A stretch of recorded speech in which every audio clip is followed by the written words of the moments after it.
ब्रह्मा से 24 अवतारों में भगवान का प्रथु अवतार प्रकट हुआ, अर्ची देवी प्रकट हुई। बोलो लक्ष्मी नारायण भगवान की।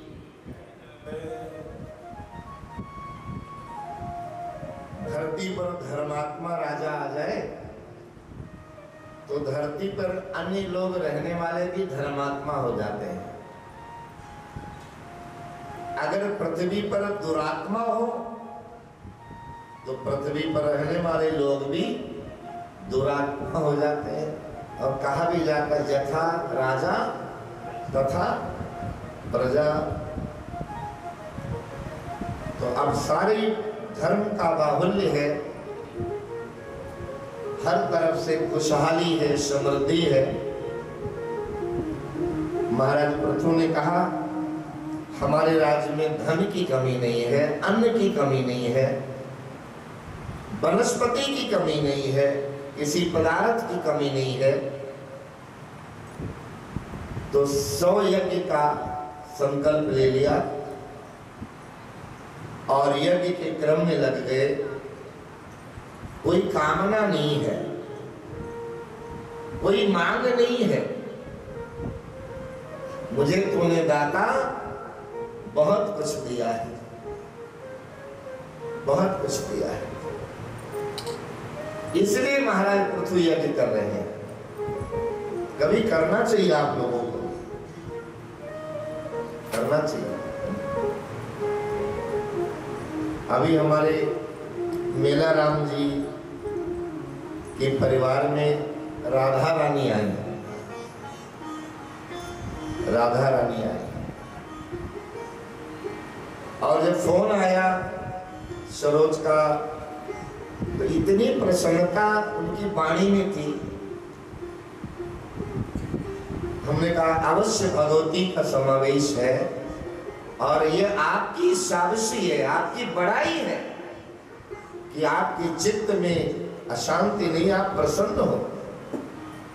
वैसे तो बनियों के घर में लड़की पैदा हो जाए तो माहौल कुछ और हो जाता है, बुरा मत मानना। पर ये धर्मात्मा है, ये व्यास गद्दी से जुड़े हुए लोग हैं। और सबसे बड़ी बात ये परम वाटिका की सेवा से जुड़े हुए लोग हैं। सबसे ज्यादा योगदान मेला राम जी ने उस गौशाला प्रोजेक्ट में रखा हुआ है। और इन्होंने कहा हुआ महाराज जी, जहां जहां कोई भी कमी जैसी आवे किस्त देने में बस आपने इशारा कर दिया, ये काम आपका नहीं है, हमारा काम है। हमें गौ माता की सेवा की पुण्य की आवश्यकता है। हमारे गुरु घर में गौ माता की सेवा होगी, वो पुण्य हमें ही तो मिलेगा। ये जो श्रद्धा है, ये जो ऊंची भावना है, यही हमारे जीवन को संभालती है। वरना तो हम कब से लड़खड़ा जाएं। दुनिया की रीति, दुनिया के व्यवहार ऐसे हमारे। तो कभी अकारण ही आज पूर्णिमा है, बहुत बड़ी पूर्णिमा है। आज गुरु पूर्णिमा है, आज बाबा नानक की पूर्णिमा है। चलो पंडित जी को बुलाते हैं, आज सत्यनारायण भगवान की कथा सुन लेते हैं। बहाने से ब्राह्मण को भोजन निकलेगा, बहाने से पड़ोस के लोग आएंगे, कुछ प्रसाद चला जाएगा, बिना मतलब के भी। हर काम सुखना सुख के करते हो आप, हर काम। ये क्या बात है भाई? ग्रहण लगा है तो जरा सी दाल, जरा सा चावल कच्चा निकाल रहे हो, और ग्रहण नहीं लगा तब क्यों नहीं निकालते? सोमवार है, मंगलवार है, बुधवार है, गुरुवार है, शुक्रवार है, शनिवार है। कुछ न कुछ हमारे परिवार से, हमारे जीवन से निकलना चाहिए। मंदिर का लक्ष्य मानकर निकलना चाहिए। बुखार हो गया, नजला हो गया, बीमार हो गया, कुछ उटपटांग हो गया, कुछ अशुभ हो गया, तब आप शिवालय आओ, ये तो बड़ी बुरी बात है। कुछ भी नहीं हुआ है, हम चलने फिरने वाले लोग हैं। हम आधा घंटा 1 घंटा चौकड़ी लगा के बैठने वाले लोग हैं, इसलिए महादेव तुम्हारे मंदिर में हम जल चढ़ाने आए, हमें कुछ भी नहीं हुआ है। आप हमारे आराध्य हो, आपके चलते हमें मनुष्य शरीर मिला है, हम इसलिए मंदिर में आए। कामना ग्रसित होकर हमें मंदिर में जाने से भगवान कम देखते हैं और निष्प्रयोजन जाने पर हमें भगवान पहले देखते हैं। बता तेरी रजा क्या है, कैसे आना हुआ, कैसे आता हुआ। अब जिसको पता है, मैंने रिंकू को बुलाया, 3 बजे बुलाया, ये सुराही में पानी डालना है। रिंकू आके खड़ा हो गया। अब मैं ये थोड़ी पूछूंगा कैसे आना हुआ, क्यों आए, क्यों पूछूंगा, क्योंकि वो सुराही में पानी डालेगा और चला जाएगा। लेकिन बिना मतलब का आया हुआ, टाइम आया हुआ है, तो गहराई से उसको देखना पड़ेगा, नख से शिखा तक देखना पड़ेगा कि बच्चा ठीक तो है। ठाकुर जी भी ऐसे ही करते हैं। कभी आप निष्प्रयोजन उसकी चौखट पे आके देखो, कुछ लेना नहीं, कुछ मांगना नहीं, किसी ने भेजा भी नहीं है हमें, हम अपनी मर्जी से आए। निहाल कर देंगे गोविंद आपको, माला माल कर देंगे आपको ठाकुर जी, यदि प्रेम से भर के हम जाएंगे उनके दरबार में। मांगने के लिए तो हर समय हम लाइन में खड़े रहते हैं, आज ये दे दो, आज ये दे दो, आज ये दे दो। कभी बिना मांगने वाली लाइन में जाके देखो, आप सबसे पहले पकड़े जाओगे। इधर आ जाओ, आप इधर आ जाओ, आओ यहाँ बैठो, एसी लगा हो यहाँ बैठो। वो प्रेम का संबंध है। मांगने वालों का प्रेम हो ही नहीं सकता। प्रेम का मतलब ही है जहां मांगने की कोई गुंजाइश ना हो, सिर्फ देने की गुंजाइश हो। आप क्या खाओगे, उसके बाद क्या खाओगे, उसके बाद क्या खाओगे। प्रेम में अपने लिए तत् सुखे सुखे तुम, आप सुखी रहो, आपको सुखी देख करके हम सुखी हैं। आप आनंद से हो, आपको आनंदित देखकर हमारी आंखें आनंद से भर जा रही। बस हम तो फटे कपड़े में भी ठीक है, आप आनंद से रहो। तो इस प्रकार से महाराज पृथु के यज्ञ पूरे हो गए बड़ी सहजता से, और भगवान यज्ञेश श्रीमन नारायण का उन्हें दर्शन प्राप्त हुआ। और इसके पश्चात आगे की यात्रा है जो प्रचेताओं की कथा है। प्रचेताओं के साथ साथ यहाँ पर प्राचीन बरही जो प्राचीन कर्मों को साक्षी मानकर नरमेध, पशुमेध आदि यज्ञ को अपनाते हैं अपनी कीर्ति के लिए। हिंसात्मक कर्म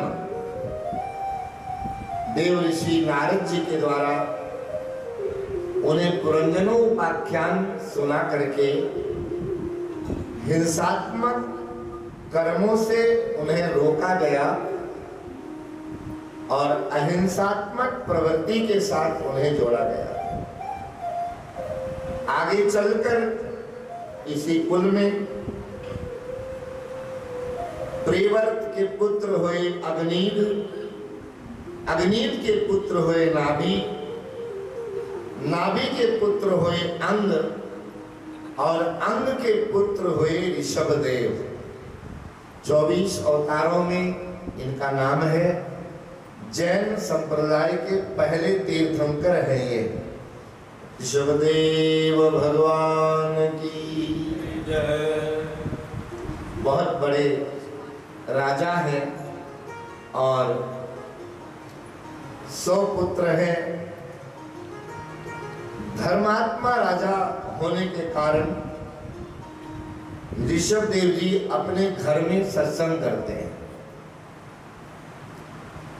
आजकल तो सत्संग का प्रचलन है, साधु भी सत्संग करे, पंडित जी भी सत्संग करे, चोले वाला भी, साड़ी वाला भी, पैंट वाला भी, कोट वाला भी,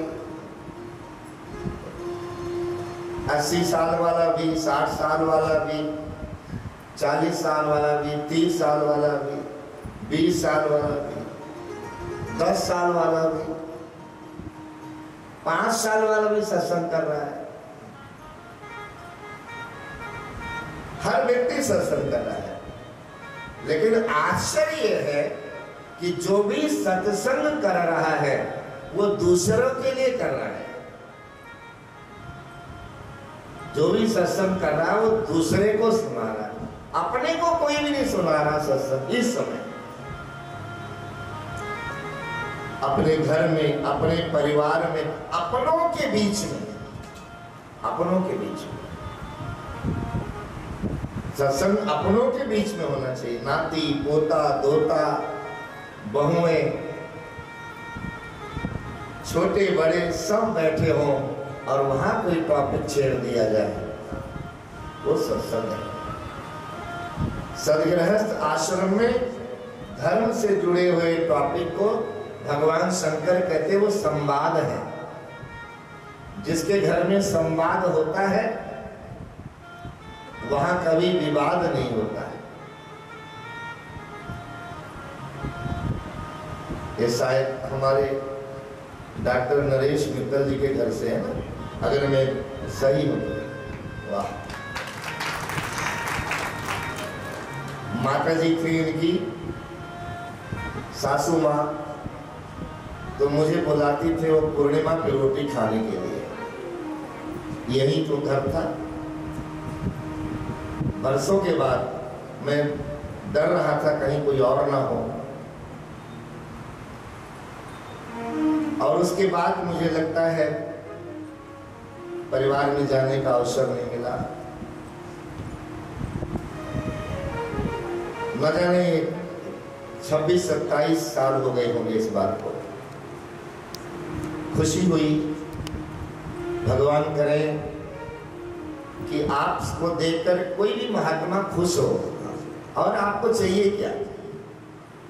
जिसको देखकर परमात्मा खुश होते हैं, और ऐसे महात्मा यदि आपको देखकर खुश हो जाए तो आपसे बड़ा पुण्यवान और कौन होगा? हमें और क्या करना है?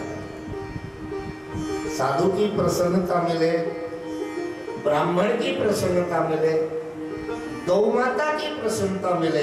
अरे गोविंद तब खींचे हुए बधे हुए चले आएंगे, वहां जाने की जरूरत ही नहीं पड़ेगी।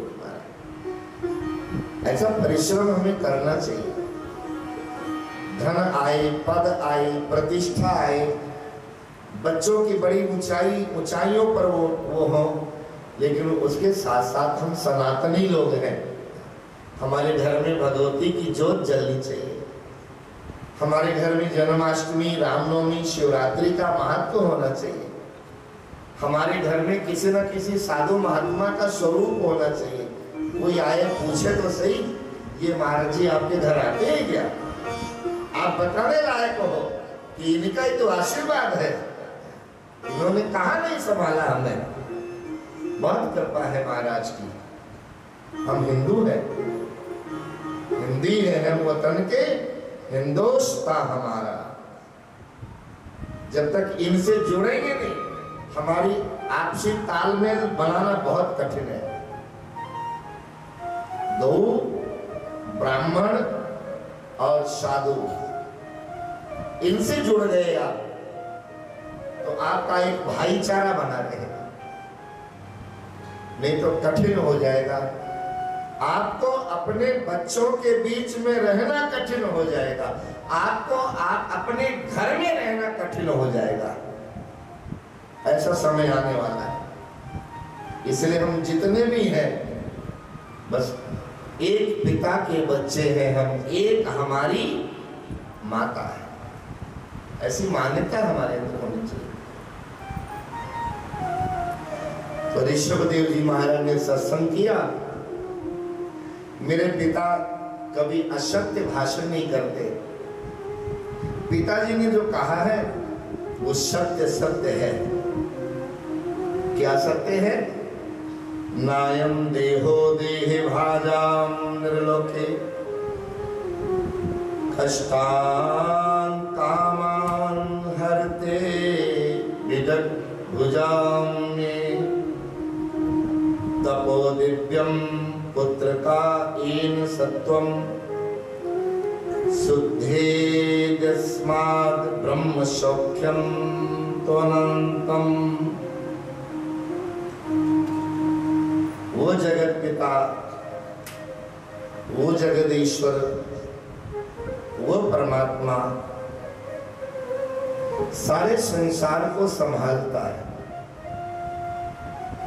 पुत्रों, इस मृतलोक में मनुष्य शरीर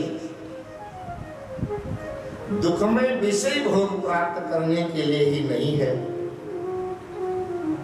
बहुत बड़ी उपलब्धि लेकर के हम संसार में मनुष्य के जीवन में आए हैं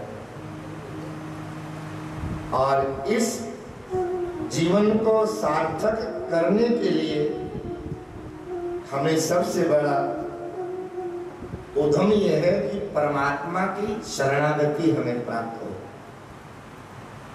शरणागति मिलती है दीनता से।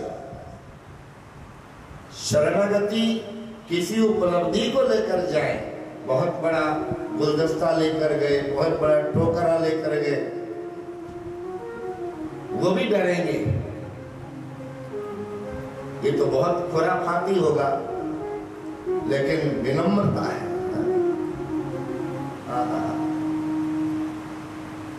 शरीर भी हमारा हमारे बस में नहीं है, हम क्या कर सकते हैं? आपको ही संभालना है हमें, और आपके अतिरिक्त, क्योंकि आपने मानव जीवन दिया है, तो जो जिसकी रचना करता है वो उसके बारे में परफेक्ट होता है। आओ एक निवेदन भगवान से करें, हम सब लोग मिलके करें, हमें तो बहुत प्रिय लगता है। मेरा जर जर है पाँव, मेरे जर जर है पाँव, संभालो प्रभु मेरे जर जर है पाँव, संभालो हरि मेरे जर जर है पाँव, संभालो हरि मेरे जर जर है पाँव, संभालो हरि अपने चरणों की छाँव में बिठा लो हरि, अपने चरणों की छाँव बिठा लो हरि मेरे जर जर है पाँव। ममता की गलियों में भटका हुआ, माया ममता की गलियों में भटका हुआ, मैं हूँ कृष्णा के पिंजरे में अटका हुआ, मैं हूँ कृष्णा का हुआ, मैं हूँ कृष्णा के पिंजरे में अटका हुआ, मैं हूँ कृष्णा के पिंजरे में अटका हुआ। लाला विषयों में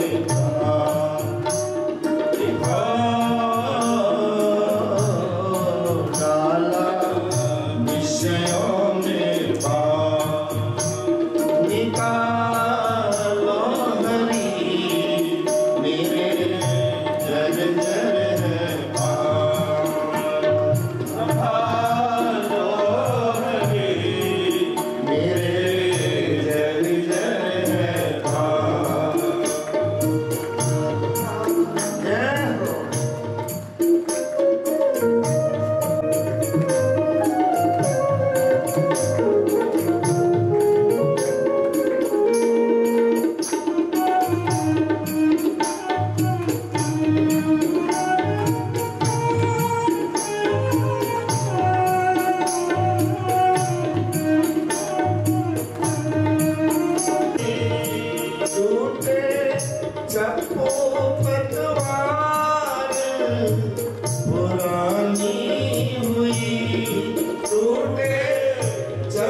कोई पतना किसी ने सुनाया मुझे, कोई पतना किसी ने सुनाया मुझे, कोई पतना किसी ने सुझाया मुझे, कोई पतना किसी ने सुझाया मुझे। फिर भी देखो कहाँ खींच लाया मुझे, फिर भी देखो कहाँ खींच लाया मुझे, फिर भी देखो कहाँ खींच लाया मुझे, फिर भी देखो कहाँ खींच लाया मुझे। तुमसे मिलने का चाह,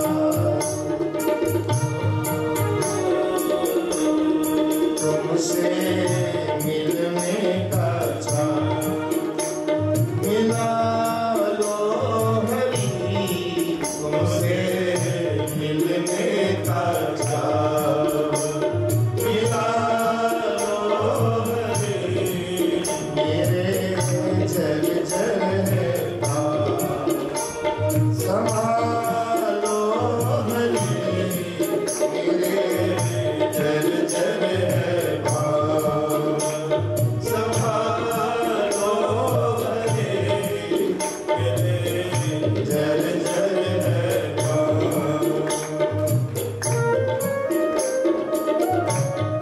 हे गोपाल,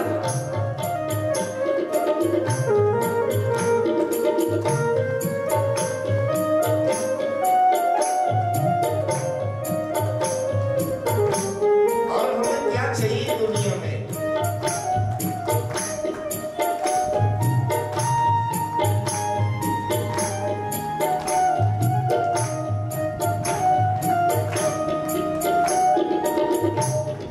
मन को मुरली की धुन का सहारा मिले, मन को मुरली की धुन का सहारा मिले, मन को मुरली की धुन का सहारा मिले, मन को मुरली की धुन का सहारा मिले, मन को यमुना का शीतल किनारा मिले, तन को यमुना का शीतल किनारा मिले, तन को यमुना का शीतल किनारा मिले, तन को यमुना का शीतल किनारा मिले, हमको वृंदावन धाम, हमको वृंदावन धाम, बसा लो हरी, हमको वृंदावन धाम, बसा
हमें कोई उपलब्धि नहीं है। कीट न जाने भृंग को, प्रभु कर लो आप समान। हम गोबर में रेंगने वाले कीड़े हैं, आप संभाल लो। कोई डूब रहा हो तो पहले तो उसको हाथ देना पड़ता है। हम डूब भी रहे हैं और अपना हाथ पकड़ाने को कतरा भी रहे हैं, फिर कैसे होगा? हमारी भुजाएं उठी हुई, संभालो आप। शरणागति का उपदेश दिया है। और सुखदेव जी महाराज कहते, राजन, अधिकांश उनके 90 राजकुमारों को ब्राह्मणत्व प्राप्त हो गया। 9 राजकुमारों को ब्रह्म में अनुरक्ति प्राप्त हो गई। और इस प्रकार एक पुत्र जो भरत जी का नाम है, भरत जी को राज सिंहासन दिया, प्रजा का दायित्व दिया, पूर्वजों का सिद्धांत दिया और स्वयं पिता महाराज ऋषभ देव जी ने घर छोड़ दिया।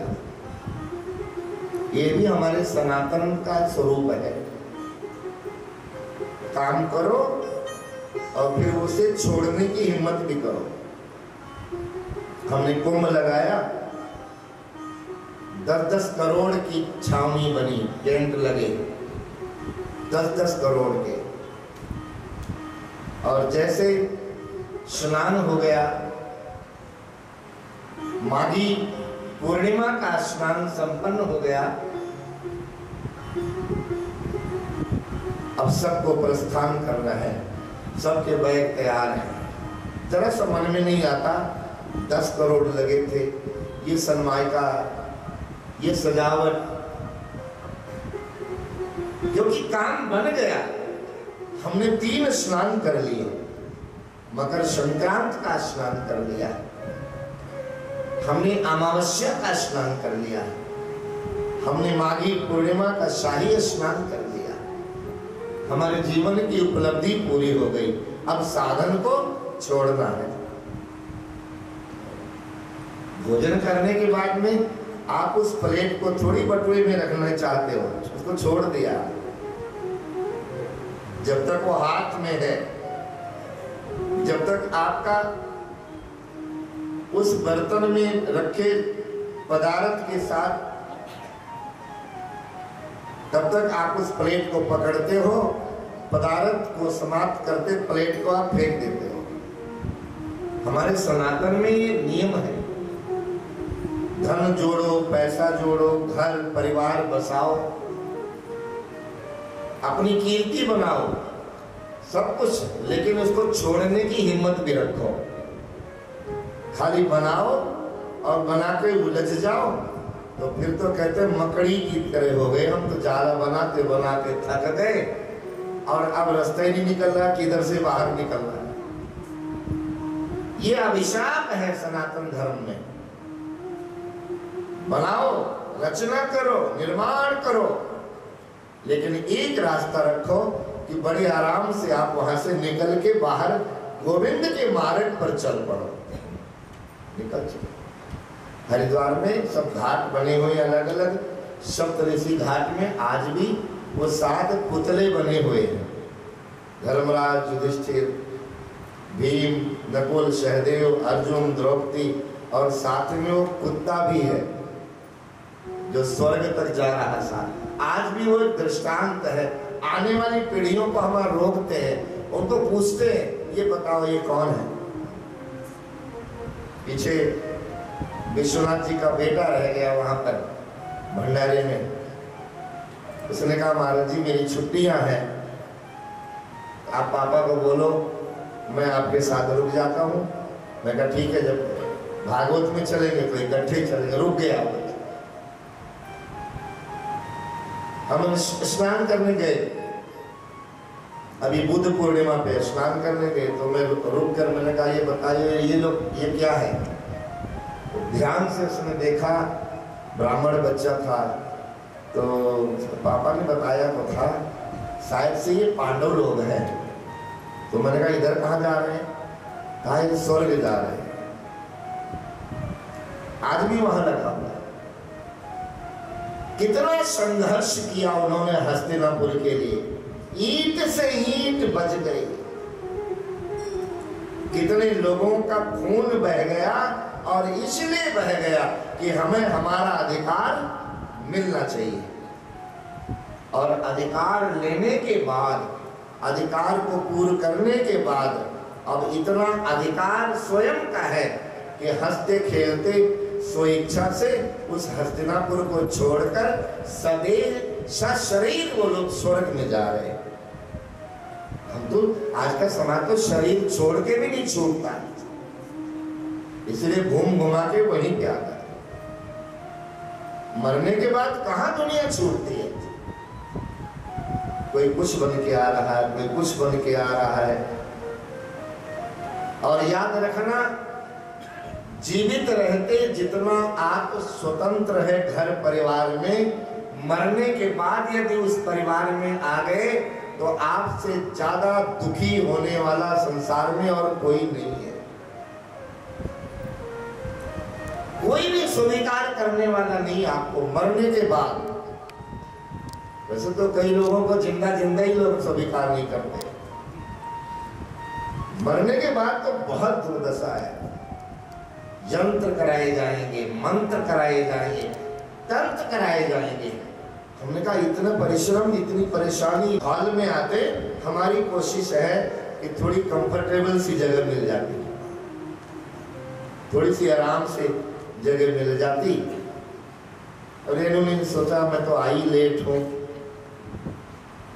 तो मुझे तो आराम से कहाँ मिलेगी, चलो जहां मिलती वहीं बैठ जाती। कोई बात नहीं, स्वामी जी भी तो चौकड़ी लगा के बैठे हुए हैं, कोई बात नहीं, जैसे भी बैठा जाता है। हमारी कोशिश है कि हमें आराम से बैठने की जगह मिल जाए। लेकिन जैसे भागवत का विश्राम हो गया, उसके बाद फिर कोई चाहता भी आराम से मैं बैठूं यहाँ, हर व्यक्ति निकलना चाहता है। यही धारणा हमें हमारे जीवन यात्रा से होनी चाहिए। छूटने का गम नहीं होगा यदि छोड़ने का साहस होगा। यदि छोड़ने की हिम्मत होगी तो छूटने का पछतावा नहीं होगा। ये छूट गया मेरा, हाय हाय वो भी छूट गया मेरा, वो भी रख लिया अगले ने। आपने जोड़ के दिया है, आपका एहसान है, आपका पॉजिटिव पॉइंट है, आप कुछ लेके नहीं जा रहे हो। लेकिन शर्त यही है कि हम खुशी खुशी निकल जाएं, नहीं तो मकड़ी की तरह उलझ जाएंगे। बड़े आराम से अवधूत वेश में है। भरत ने पिता की आज्ञा मानकर प्रजा का सुंदर ढंग से परवरिश किया, और याद आया कि मेरे पिताजी स्वस्थ रहते हुए अच्छी स्थिति, अच्छी अवस्था में उन्होंने घर राज परिवार छोड़ दिया था, तो मुझे भी छोड़ देना चाहिए। तो महाराज भरत ने अपने पुत्र को राजा बना दिया, और भरत जी ने भी पिता के समान अपना राज्य छोड़ दिया, घर छोड़ दिया, रानियों को छोड़ दिया, साधन छोड़ दिया, सुविधाओं को छोड़ दिया, संपदा छोड़ दिया, अधिकार छोड़ दिया। सबसे कठिन काम है हमें हमारा अधिकार छोड़ना, बहुत कठिन काम। अधिकार छूट गए।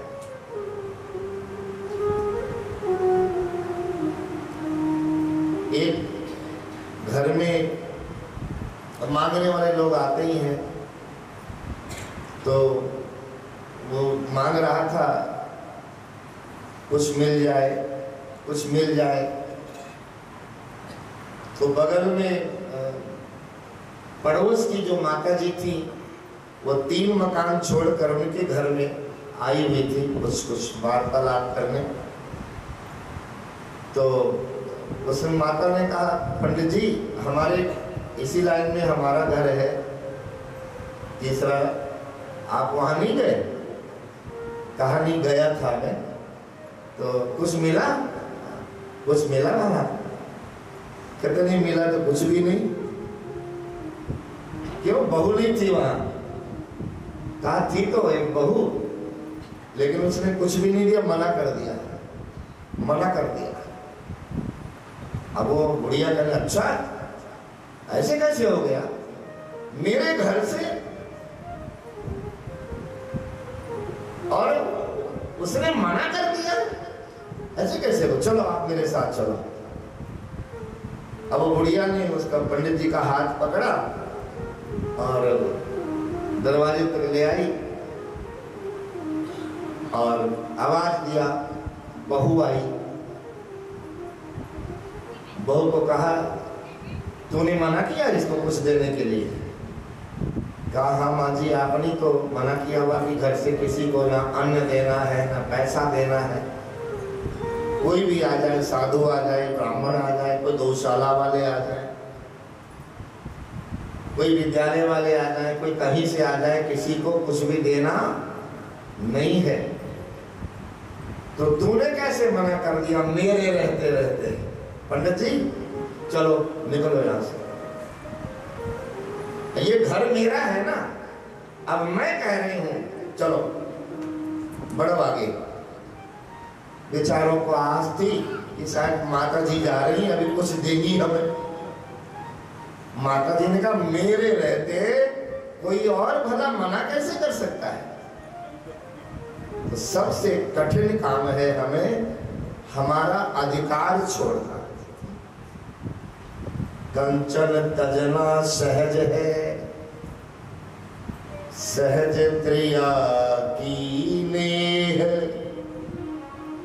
मान बड़ाई ईर्षा दुर्लभ तजना ये। और अधिकार में मान भी है, अधिकार में बड़ाई भी है, और अधिकार में ही ईर्ष्या भी।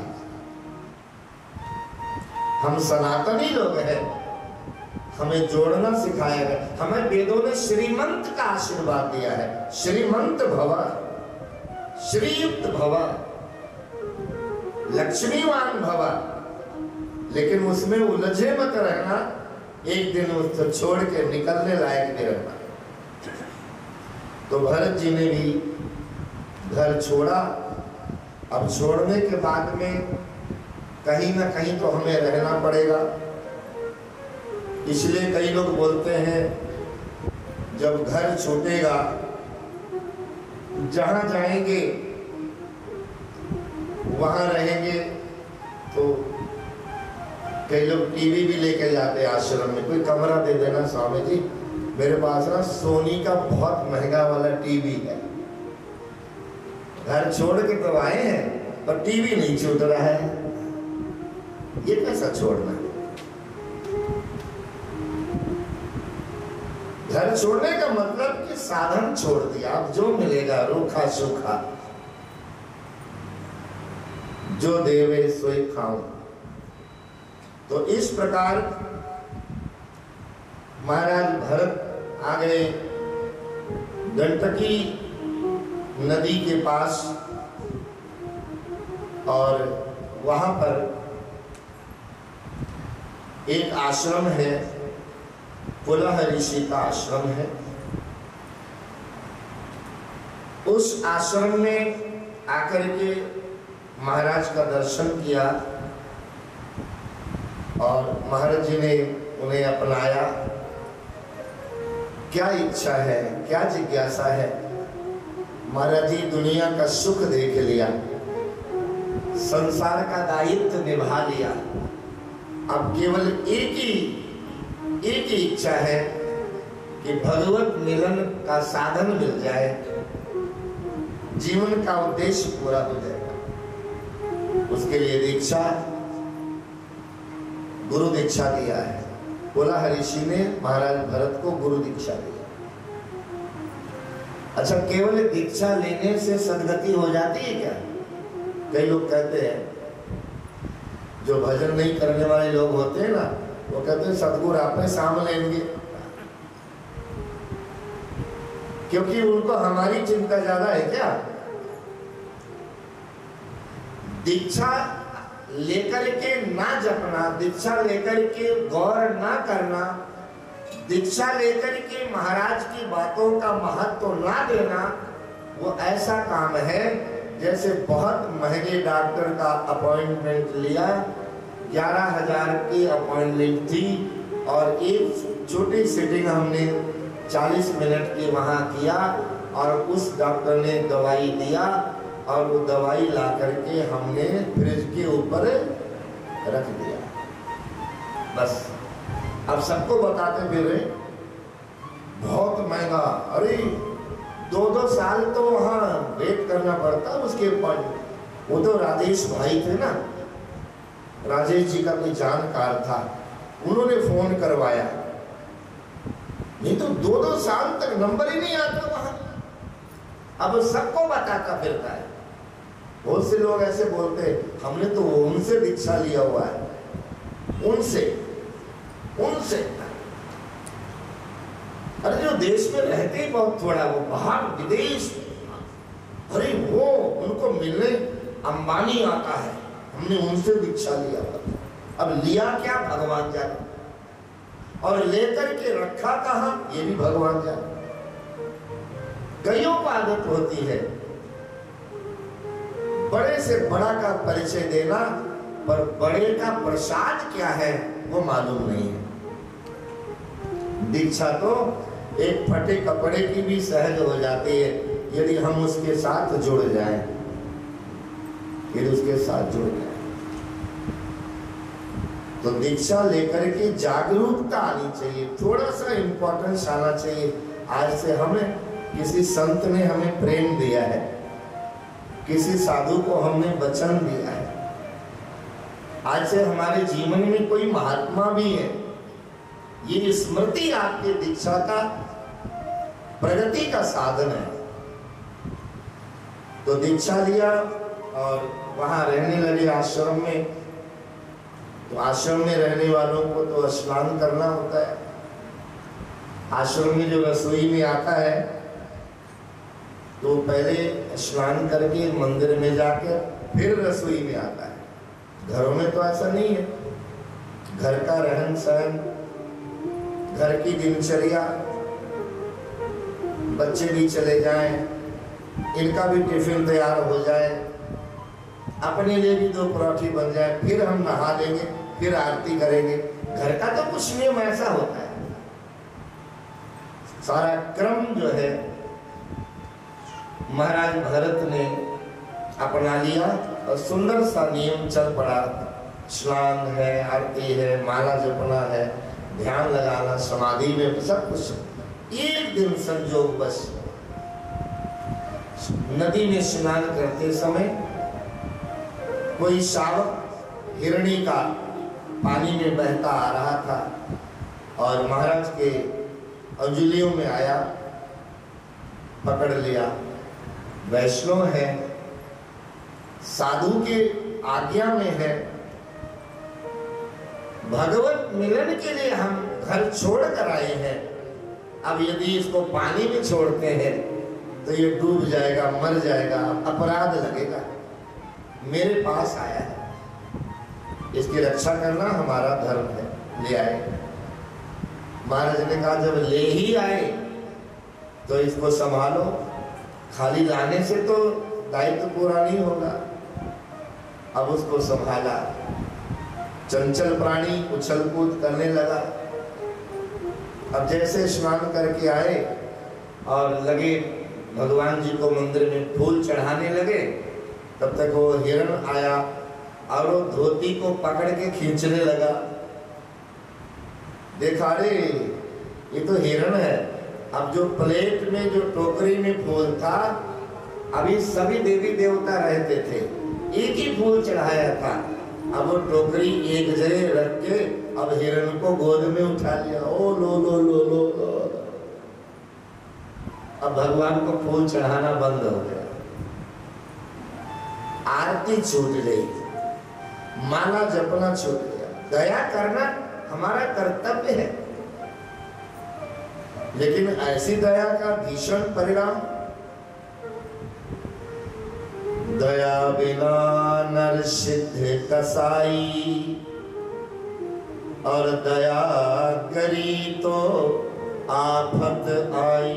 अभी आफत ही तो है, सब कुछ। और समय आ गया जब दुनिया छोड़ा जाता है, अंत समय आ गया।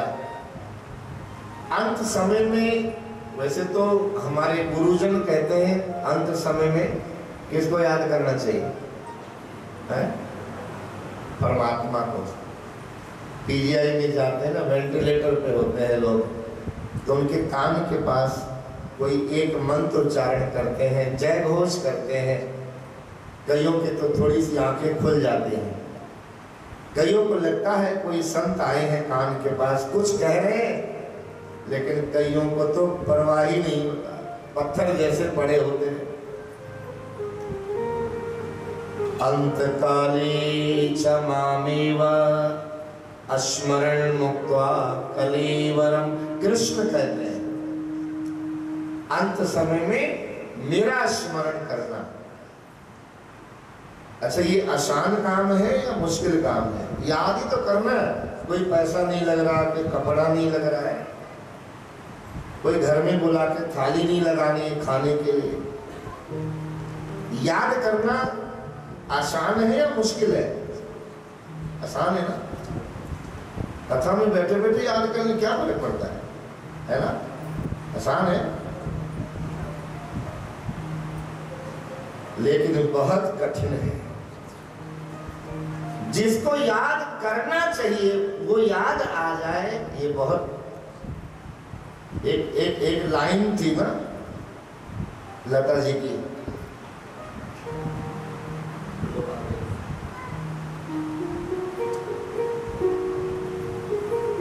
जिनकी याद के लिए जीवन मिला है, वो याद आ जाए तो एक बहुत बड़ी उपलब्धि है।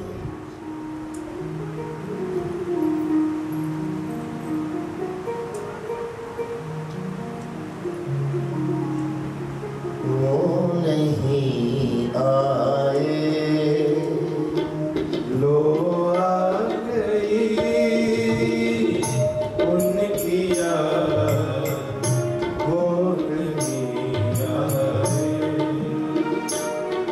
लो आ गई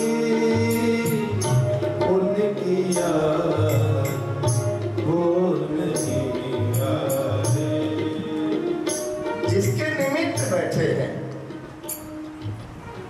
जिसको याद करके, जिसके उद्देश्य से बैठे हैं, पूजा कराने बैठते हैं, और कई बार सब ऐसे उठाना पड़ता है। चादर उठाओ, सामान उठाओ, ये उठाओ, ये प्रसाद भी उठा दो, मतलब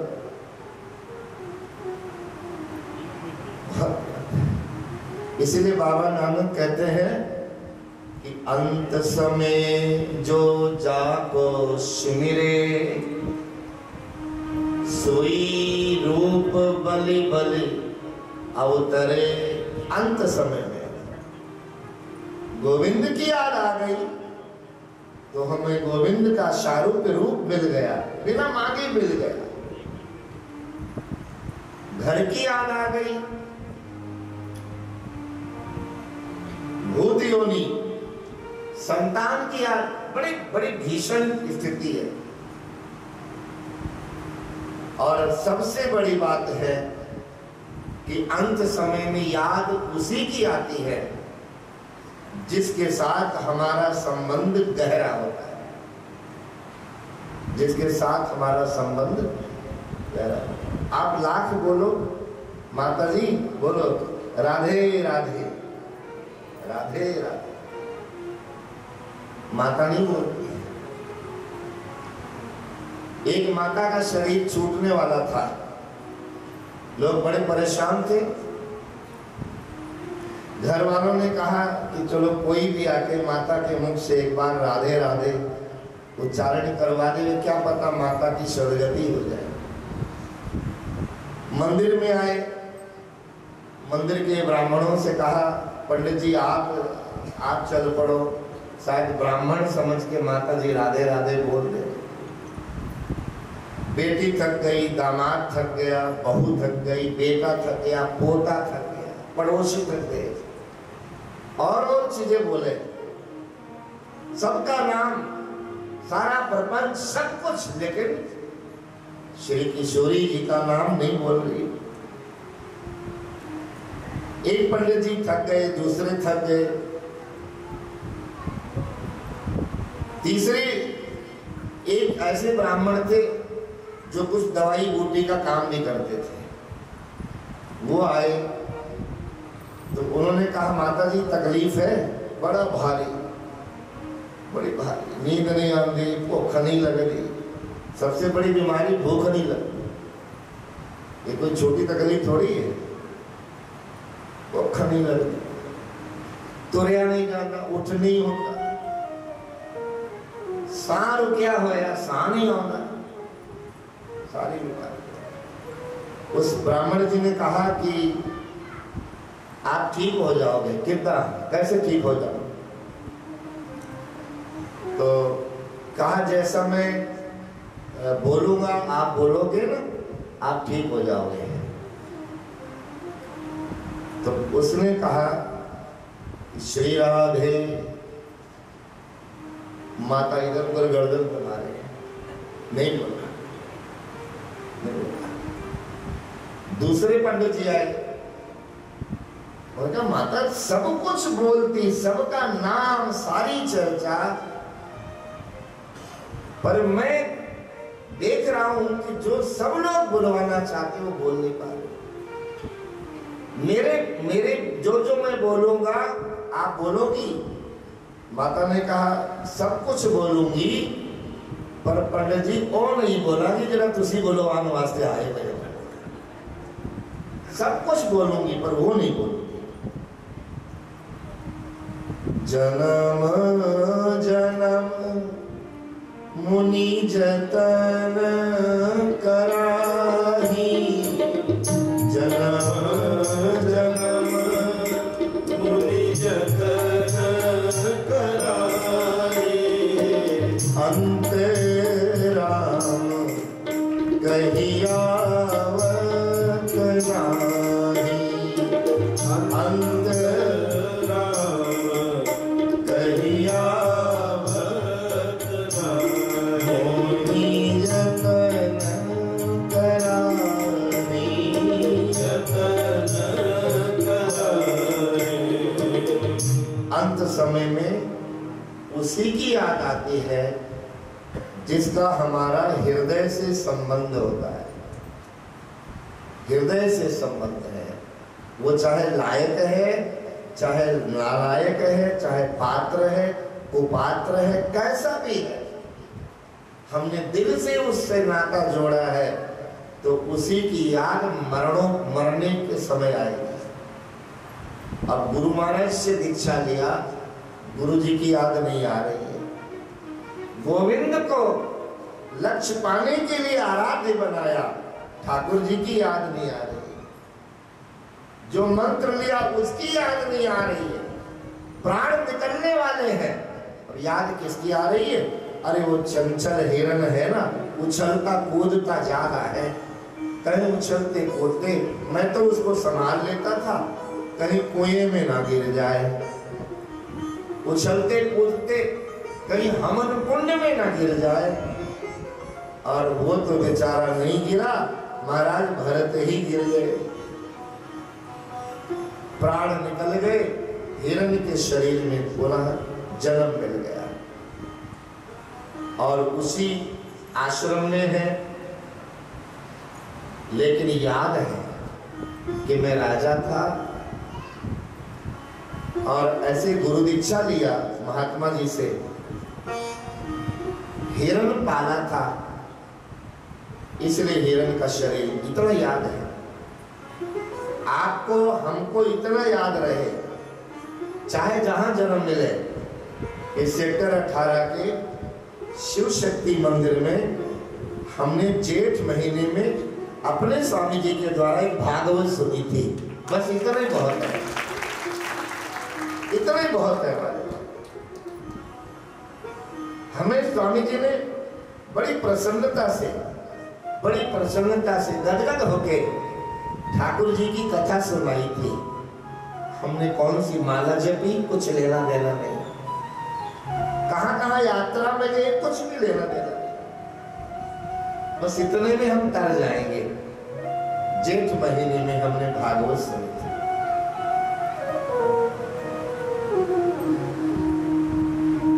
तो याद है। और कहते हैं दूध का जला हुआ पानी भी है। अब जले तो दूध से थे, तो पानी में भी डर लगता है, उसको फूंक के पीते हैं। अब यहाँ पर वो हिरण आश्रम के द्वार से बाहर नहीं जाता, आश्रम के अंदर उसी वातावरण में बगीचे की घास चरना, वहीं सो जाना, वहीं रह जाना। और समय आया हिरण का शरीर भी छूट